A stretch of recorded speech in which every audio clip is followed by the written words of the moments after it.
حضرت نوح علیہ السلام کو اللہ تعالیٰ نے قوم پر نبی بنا کر بھیجا تاکہ وہ لوگوں کو اللہ کی طرف بلائیں اور ان احکام کی پیروی کا حکم دیں جو حضرت آدم، حضرت شیس اور حضرت اخنو علیہ السلام کے صحیفوں میں نازل ہوئے تھے۔ جس وقت حضرت نوح علیہ السلام کو نبوت سے نوازا گیا اس وقت ان کی عمر 50 سال تھی۔ اون بن نبی شزاز سے مروی ہے کہ عطائے نبوت کے وقت ان کی عمر 350 سال تھی اور وہ 950 برس تک لوگوں کو دین اسلام کی طرف بلاتے رہے، اور عذاب الہی یعنی طوفان آنے کے بعد 350 برس زندہ رہے۔ لیکن راجح قول یہ ہے کہ عطائے نبوت کے وقت آپ علیہ السلام کی عمر 40 برس تھی اور 950 برس تک آپ قوم کو دعوت دیتے رہے، اور طوفان کے بعد یعنی عذاب الہی کے بعد 60 سال تک زندہ رہے۔ یوں آپ کی عمر 1050 برس تھی۔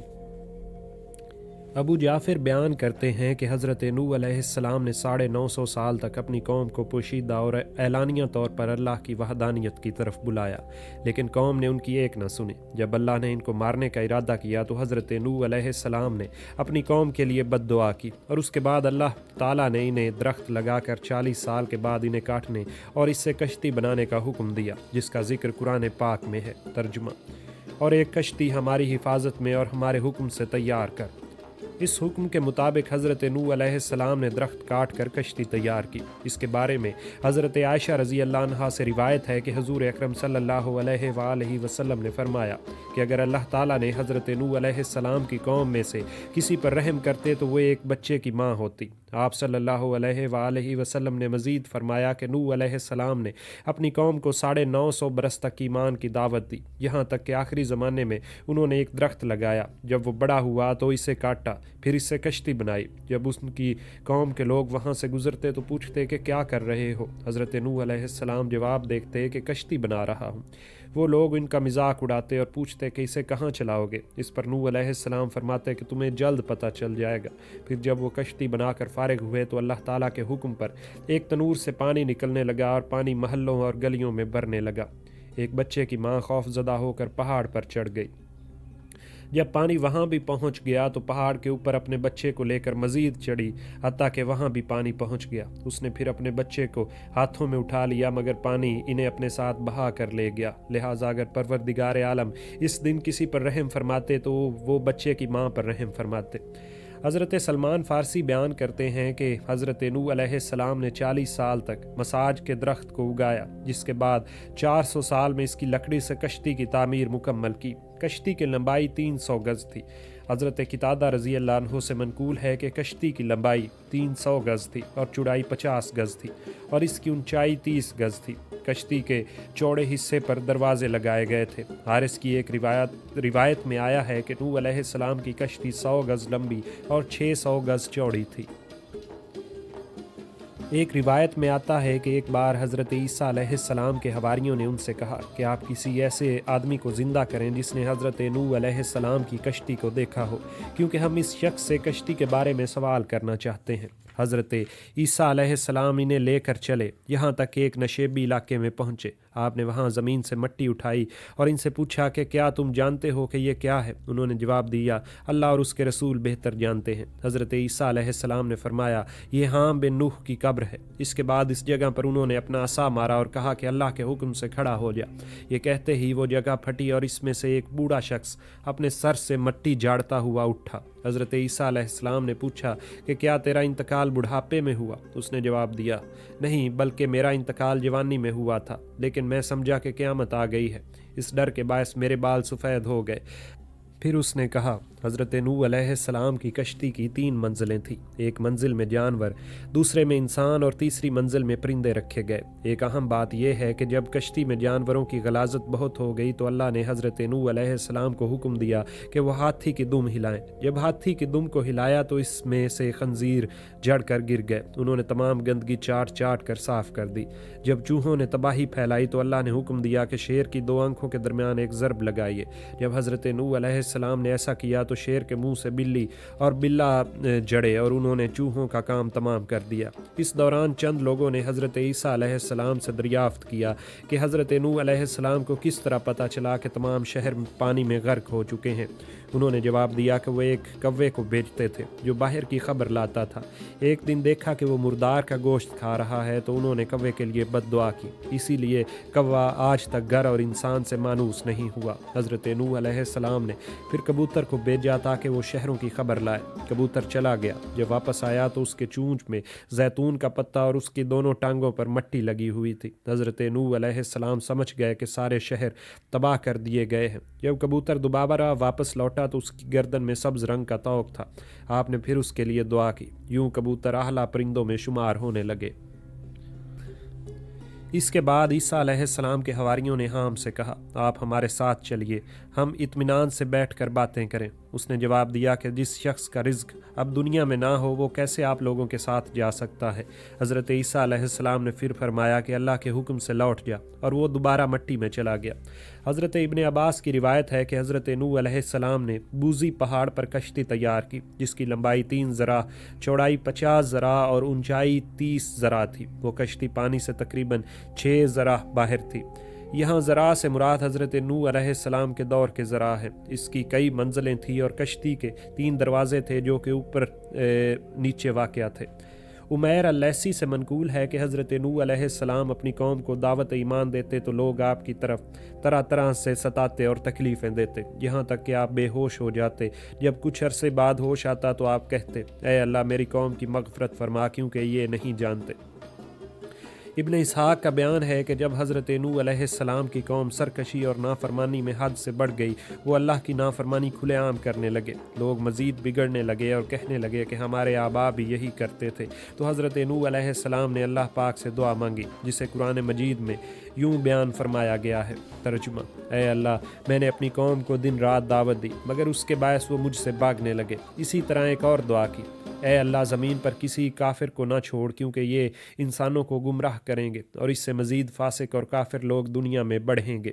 حضرت نوح علیہ السلام نے جب اپنی قوم کے لیے بد دعائیں کی تو اللہ پاک نے انہیں ایک کشتی بنانے کا حکم دیا۔ اس بات کو قرآن مجید میں یوں بیان کیا گیا ہے، اور ترجمہ: اور ایک کشتی ہماری حفاظت میں اور ہمارے حکم سے تیار کر، اور ان نافرمان لوگوں کے بارے میں ہم سے کوئی ذکر نہ کر کیونکہ یہ سب غرق کر دیے جائیں گے۔ حضرت نوح علیہ السلام اللہ کا حکم ملتے ہی کشتی کے تیاری میں لگ گئے۔ جب لوگ ان کے پاس سے گزرتے تو ان کا مذاق اڑاتے اور کہتے کہ تم بڑے ہی کب سے بن گئے ہو۔ حضرت نوح علیہ السلام جواب دیتے کہ تم ہمارا مذاق اڑاؤ، ہم پر ہنسو، ان قریب ہم تم پر ہنسیں گے جب اللہ کا شدید عذاب تم کو دبوچ لے گا۔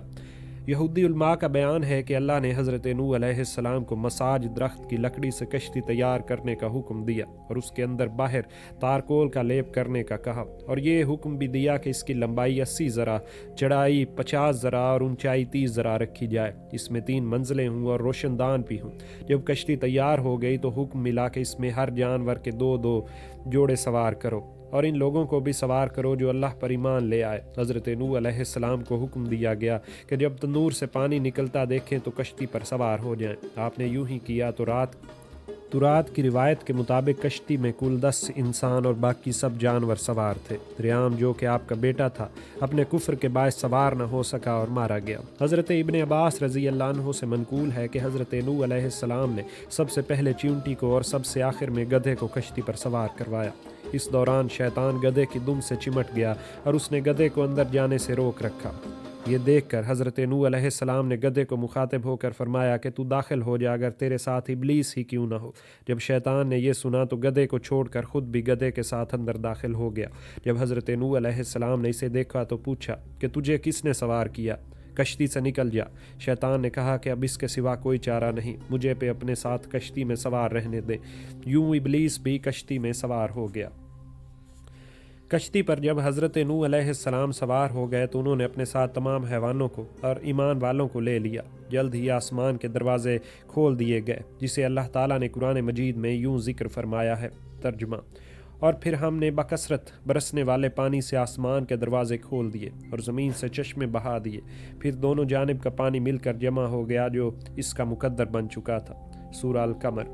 حضرت نوح علیہ السلام اور ان کے ساتھی کشتی میں داخل ہو گئے اور اسے اوپر سے ڈانک دیا، اور اس کے بعد 40 دن اور 40 راتیں اتنا پانی برسا کہ اس نے کشتی کو اوپر اٹھا لیا اور اپنے ساتھ بہا لے گیا۔ یہ واقعہ قرآن مجید میں یوں بیان کیا گیا ہے، اور ترجمہ: اور ہم نے حضرت نوح علیہ السلام کو تختوں اور کیلوں والی کشتی پر سوار کیا، وہ کشتی ہماری حفاظت اور نگرانی میں چلتی رہی۔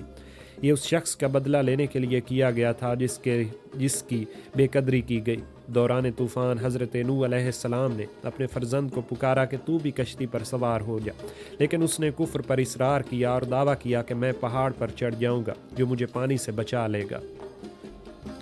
حضرت نوح علیہ السلام نے کہا، آج کوئی تجھے نہیں بچا سکتا، وہ بچے گا جس پر اللہ رحم کرے گا۔ اس دوران ایک لہر اسے اپنے ساتھ بہا کر لے گئی۔ بعض علماء فرماتے ہیں کہ پانی کی موجیں اتنی شدید تھی کہ پانی پہاڑوں سے 15 ذراع اوپر ہو گیا اور ہر چیز کو ہلاک کر دیا۔ یہودی اور عیسائی راہب کہتے ہیں کہ ایک شخص عوج بن انک زندہ بچ جانے والوں میں شامل تھا۔ وہ 6 مہینے دن رات پانی میں تیرتا رہا، پھر پانی آہستہ آہستہ کم ہونے لگا۔ حضرت ابن عباس رضی اللہ عنہ سے منقول ہے کہ 40 دن اور 40 رات خوب بارش ہوئی، اور چرند پرند سب کے سب حضرت نوح علیہ السلام کے پاس جمع ہوئے۔ حضرت نوح علیہ السلام نے 2 جوڑی کشتی پر سوار کر لی، اور اس کے علاوہ حضرت آدم علیہ السلام کے جسم کو بھی ساتھ رکھ لیا۔ آپ کا جسم اطہر اتنا بڑا تھا کہ اسے مردوں اور عورتوں کے درمیان پردے کی شکل میں حائل کر دیا گیا۔ روایت ہے کہ 10 رجب کو حضرت نوح علیہ السلام اور ان کے پیروکار کشتی پر سوار ہوئے، اور 10 محرم یعنی عاشورہ کو کشتی سے نیچے اترے۔ اس لیے لوگ آج تک اس دن کا روزہ رکھتے ہیں۔ طوفان نوح میں آدھا پانی بارش کا تھا اور آدھا پانی زمین کے چشموں سے نکلا۔ حضرت نوح علیہ السلام کی کشتی 6 مہینے تک زمین کے چکر لگاتی رہی، حتیٰ کہ 7 مہینے کے بعد جودی پہاڑ پر جا کر لٹک گئی، جو ارض موصل یعنی عراق میں واقع ہے۔ جب کشتی پہاڑ پر لٹک گئی تو اللہ تعالیٰ نے زمین کو حکم دیا کہ وہ پانی کو اپنے اندر سمو لے، اور آسمان کو حکم دیا کہ وہ تھم جائے۔ آسمان سے نازل کردہ پانی آج تک سمندروں کی صورت میں موجود ہے۔ صرف حسمی کے علاقے میں 40 سال تک پانی رکا رہا اور پھر زمین میں جذب ہو گیا۔ حسمی ملک شام کی ایک بستی ہے۔ روایت ہے کہ جس تنور سے پانی نکلا تھا وہ پتھر کا تھا، اور یہ حضرت اماں حوا کا لگایا ہوا تھا، جو حضرت نوح علیہ السلام کے زمانے تک قائم رہا۔ یعقوب بن ابراہیم سے بھی یہی پتہ چلتا ہے، لیکن اس بات میں اختلاف ہے کہ یہ تنور کس علاقے میں تھا۔ بعض نے لکھا ہے کہ ہندوستان میں تھا۔ حضرت ابن عباس سے بھی یہی روایت ملتی ہے، لیکن دوسرے علماء جن میں مجاہد بھی شامل ہیں، ان سے پتہ چلتا ہے کہ یہ تنور کوفہ کے آس پاس تھا۔ کشتی کے سواروں کے بارے میں اختلاف ہے کہ ان کی تعداد کتنی ہے۔ بعض حضرات کہتے ہیں کہ سواروں کی تعداد 80 تھی۔ ابن سفیان سے بھی یہی تعداد منقول ہے، اور وہ استدلال کرتے ہیں۔ حضرت ابن عباس کی ایک روایت ہے کہ حضرت نوح علیہ السلام نے کشتی میں اپنے بیٹوں حام، سام اور ان کی بیویوں کے علاوہ بنی شیس کے کل 72 آدمی سوار کیے، جو دین اسلام پر ایمان لا چکے تھے، لہٰذا کشتی میں کل 80 افراد سوار تھے۔ حضرت قتادہ اور دیگر علماء کا خیال ہے کہ کشتی پر کل 8 افراد سوار تھے۔ حکم کی روایت ہے کہ کشتی میں حضرت نوح علیہ السلام اور ان کے بیٹے اور 4 بہویں موجود تھیں۔ ابن جریج سے منقول ہے کہ کل 8 افراد سوار تھے۔ حضرت نوح علیہ السلام، ان کی بیوی، ان کے بیٹے، ان کی بیویاں اور بیٹوں میں سام، حام اور یافس شامل تھے۔ کشتی میں ہی جب حام نے اپنی بیوی سے ملاپ کیا تو حضرت نوح علیہ السلام نے دعا کی کہ یا اللہ اس نطفہ کو متغیر کر دے۔ دعا قبول ہوئی اور حام کی بیوی کے بطن سے سوڈانی لوگ پیدا ہوئے۔ سفیان اور چند دوسرے علماء نے لکھا ہے کہ وہ کل 7 افراد تھے، حضرت نوح علیہ السلام، ان کے 3 بیٹے اور ان کی بیویاں۔ ابن اسحاق سے روایت ہے کہ کشتی میں کل 10 افراد سوار تھے، سوائے حضرت نوح علیہ السلام کی بہوؤں کے، یعنی کل 13 افراد کشتی پر سوار تھے۔ جب اللہ نے طوفان نازل کیا، اس وقت حضرت نوح علیہ السلام کی عمر 600 برس تھی، اور حضرت آدم علیہ السلام کو دنیا سے گئے ہوئے تقریباً 2256 سال گزر چکے تھے۔ بعض علماء بیان کرتے ہیں کہ اللہ نے اگست کی 13 تاریخ کو طوفان بھیجا۔ اس کے بعد حضرت نوح علیہ السلام اس وقت تک کشتی پر سوار رہے جب تک کہ سارا پانی زمین نے اپنے اندر جذب نہ کر لیا۔ کشتی نوح جب جودی پہاڑ پر وادی کروا میں 6 مہینے کی 17 تاریخ کو رکی تو انہوں نے کروی جزیرہ کو ایک علاقے میں 80 گھر تعمیر کروائے اور ایک گھر اس شخص کو دے دیا۔ یہ علاقہ آج تک سوک سمانین کے نام سے مشہور ہے۔ حضرت ابن عباس رضی اللہ عنہ سے منقول ہے کہ طوفان میں تمام بنو قابیل ہلاک کر دیے گئے، جو بچے وہ حضرت نوح علیہ السلام کے تمام آباد حضرت آدم علیہ السلام کے دین پر تھے۔ ابو جعفر سے روایت ہے کہ اللہ تعالیٰ نے حضرت نوح علیہ السلام کی طرف وحی بھیجی کہ اب روئے زمین پر کبھی طوفان نہیں آئے گا۔ رسول اکرم صلی اللہ علیہ وآلہ وسلم کی ایک حدیث ہے کہ آپ صلی اللہ علیہ وآلہ وسلم نے فرمایا کہ حضرت نوح علیہ السلام رجب کی پہلی تاریخ کو کشتی پر سوار ہوئے۔ اس دن حضرت نوح علیہ السلام اور ان کے اصحاب نے روزہ رکھا۔ 6 مہینے تک کشتی سفر کرتی رہی۔ یہ سفر ماہ محرم میں یوم عاشورہ کو جودی پہاڑ پر ختم ہوا۔ اس دن حضرت نوح علیہ السلام نے خاص طور پر روزہ رکھا اور کشتی پر سوار تمام انسانوں اور جانوروں کو بھی اللہ کا شکر ادا کرنے کے لیے روزہ رکھنے کا حکم دیا۔ ابن جریر سے منقول ہے کہ کشتی کی 3 منزلیں تھیں۔ اوپر کی منزل میں پرندے، درمیانی میں انسان اور نچلی میں جنگلی حیوان تھے۔ کشتی جمعہ کے دن عین وردہ کی جگہ سے رجب کی تاریخ کو چلی اور جودی پہاڑ پر یوم عاشورہ کو رکی۔ جس وقت یہ کشتی بیت اللہ کے قریب پہنچی تو کشتی نے اس کے ارد گرد 7 چکر لگائے۔ پھر کشتی یمن پہنچی اور وہاں سے دنیا کا چکر لگانے لگی۔ حضرت قتادہ فرماتے ہیں کہ جس وقت عاشورہ کے دن حضرت نوح علیہ السلام کشتی سے نیچے اترے تو آپ نے لوگوں سے فرمایا، جو روزہ دار ہیں وہ اپنا روزہ کامل کرے اور جو روزہ دار نہیں وہ روزہ رکھ لے۔ قتادہ ہی بیان کرتے ہیں کہ کشتی 10 رجب کو چلی اور 150 دن سفر کرنے کے بعد ماہ محرم میں عاشورہ کے دن جودی پہاڑ پر رک گئی۔ محمد بن قیس کی روایت ہے کہ حضرت نوح علیہ السلام کے زمانے میں سب انسان پوری زمین کو اپنی سلطنت سمجھتے تھے۔ جب حضرت نوح علیہ السلام کے بیٹے سام کی عمر 98 برس تھی، لیکن یہودی علماء سے روایت ہے کہ طوفان نوح سے پہلے ان کی کوئی اولاد نہ تھی۔ ان کی جتنی اولاد ہوئی تو وہ طوفان کے بعد ہوئی۔ آج کی یہ نسل حضرت نوح علیہ السلام کی طرف منسوب کی جاتی ہے، جس کے بارے میں قرآن نے یوں کہا ہے، ترجمہ، اور ہم نے اس کی آل کو باقی رکھا۔ بعض علماء کہتے ہیں کہ حضرت نوح علیہ السلام کے 2 بیٹے تھے۔